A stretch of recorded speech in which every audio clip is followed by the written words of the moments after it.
Just a brief announcement before I begin today, my friends. The diocese is kind of demanding that we do something, and some of the parishioners over the past 3 months or so have been asking me and concerned about the safety of the church and the security. And, with all the crazy stuff going on, and, I would rather not lock the church at all, ever. But I know we need to do that. But what they suggested is that when I begin the Mass, we lock the doors, and then the ushers will let them in. If you're running late, it's not an excuse to go home if you can't get into the church. I'm late all the time, my friends. The ushers will kindly let you into the church. But, I think at least temporarily, we need to do something, because a lot of people are concerned about this whole topic of security. So once they get the ushers in the next few weeks, if you are running a few minutes late and you're locked, just knock. The ushers will let you in. Thank you.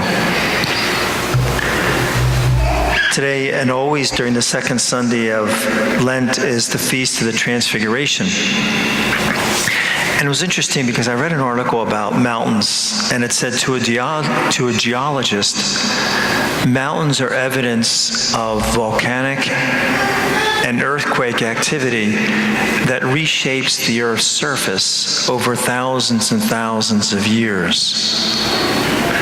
To a tourist, mountains are beautiful and scenic. To the skier, mountains are an opportunity to enjoy an outdoor activity during the winter. But to the religious person, a mountain is a place where you encounter God. Interesting, isn't it? It's where heaven touches the earth and earth touches the heaven, those high peaks. And that's what happened here in the Transfiguration. What was Jesus doing with his closest disciples, my friends? He was teaching them several things, 2 in particular, really. If you wanted to be a disciple, he wanted to make sure his disciples trust him.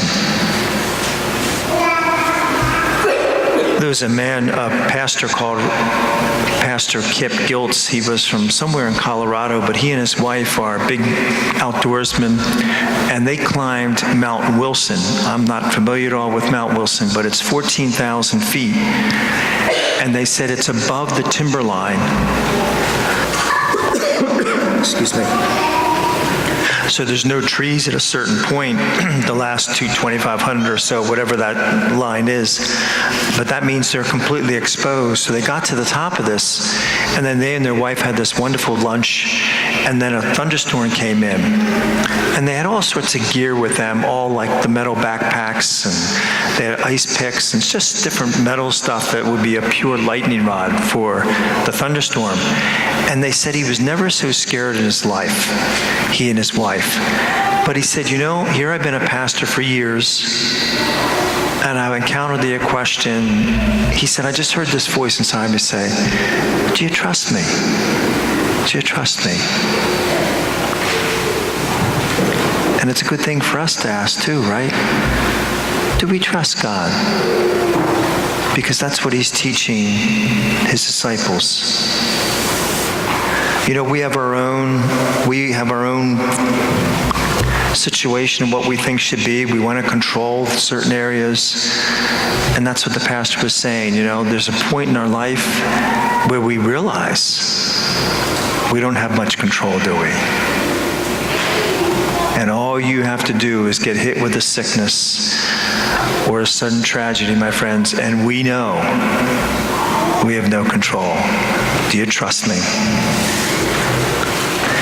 And the other thing is, for his disciples, they knew at that point when he appeared to them in that mountain that he was different. He was divine. He was divine. Did you ever hear of Alex Carroll? I know the men's group because we talked about that on Sunday. But Alex Carroll, the medical people probably heard of him. He's the father, really, of modern medicine. He had 2 Nobel Peace Prizes. He was a vascular surgeon from France. Brilliant, absolutely brilliant man.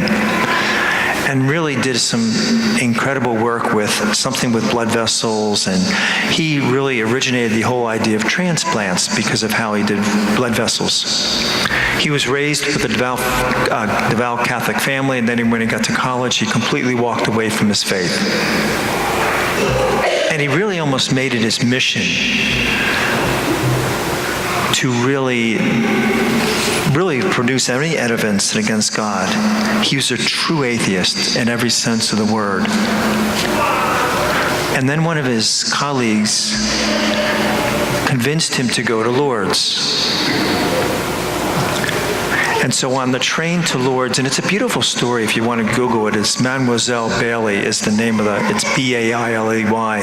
It's one of the major cures that happened in Lourdes, and it's a beautiful story if you want to read it in length. But he was on the train, and somehow they called him to try to see if they can help this woman who was, as he said, dying. He wasn't even sure she was going to make the train ride down to Lourdes, let alone survive Lourdes. And she ended up surviving the trip. He met back up again with her at Lourdes, and her condition had worsened, and she was almost in like a coma state, and she wanted to go into the baths of Lourdes, the Lourdes baths. On a side note with that, my parents and I went to Lourdes, I think almost 20 years ago. But if you have an opportunity and you go to Lourdes, go to those baths. It's an incredible experience. It truly is. There's a long line, it's a long wait, and it's inconvenient, but it's well worth it. It's well worth it. And that's what she wanted to do. So in this comatose state, she was talking, and they're like, there's no way they can take her down there. So they took some pitchers of water from the baths and poured it on her stomach area, which was all extended. It was almost like she was pregnant. And Alex Carroll, who's watching this whole scenario, was taking her blood pressure, taking notes like any good doctor would. And all of a sudden, over the course of 20 minutes or so, the stomach started to go back in. And she was completely healed. And he said he spent his entire adult life being convinced there's no God. And all of a sudden, he witnesses this miracle. He said he spent the night, he said, when I saw that towel go down and flatten out, he said, I started to break out in a sweat, thinking I was going absolutely crazy. He said, I tried to go to bed that night, and I couldn't. He said, I walked around Lourdes for hours and hours and hours. And he prayed a beautiful prayer, and if you ever run across that prayer, it's a little lengthy, but it's to the Blessed Mother, and he talks about how he just witnessed this miracle, and how his dream one day is to have a strong faith.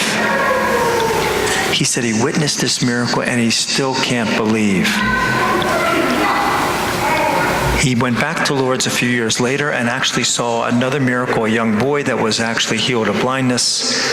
And towards the end of his life, he completely turned back to his faith. But my friends, towards the end, he wrote this line. He said, "In the darkness where I cannot see, I will incessantly look for you. Though blind," he said, "I will try to follow you, Lord. Please show me the way." But his whole adult life, he struggled with that. On medicine on the one hand, on the other hand, was trying to be convinced of this faith and know that there was a God that's real. And I thought to myself, that's all of our struggle as well. Is God real?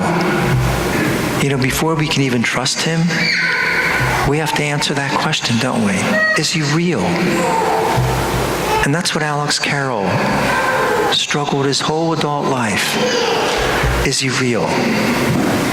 And we need to come to that realization, my friends, as he did. As he did.